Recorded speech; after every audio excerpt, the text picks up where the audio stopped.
Adenosine क्या है? Adenosine हम जैसे देखते हैं कि हमारे जो न्यूक्लियोटाइड्स होते हैं वो एडिनोसिन उसका मेन कंपोनेंट है।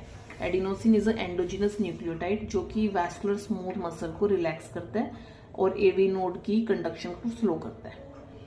तो इसको हम कैसे देते हैं?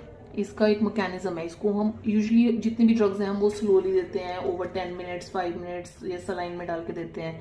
इसको हम इंजेक्शन में भरते हैं और रैपिड आईवी इंजेक्शन देते हैं। रैपिड इसका ऑनसेट भी रैपिड है और इसका ऑनसेट शॉर्ट भी है। तो इसका लेस देन 30 सेकेंड्स में एक्शन आ जाता है और वो एवी ब्लॉक प्रोड्यूस करता है जिसकी वजह से हार्ट रेट कम हो जाता है। ये इतना शॉर्ट एक्टिंग इसलिए है क्योंकि ये आरबीसी और एंडोथेलियल सेल्स के ऊपर जो रिसेप्टर है उससे मेटाबोलाइज हो जाता है, तो इसलिए इसका शॉर्ट ड्यूरेशन ऑफ एक्शन होता है। Effect last for only 1 to 2 minutes.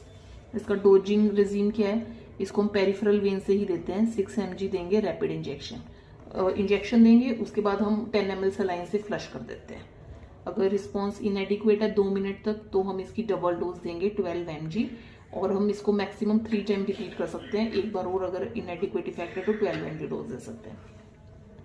इसकी डोज एडजस्टमेंट कब कब चाहिए हमें?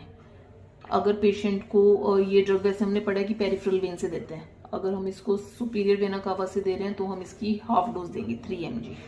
और अगर पेशेंट ऑलरेडी कुछ एवी ब्लॉकर ले रहा है जैसे सीसीबीज बीटा ब्लॉकर, उस केस में भी हम 50% of 6 mg that is 3 mg adenosine देंगे।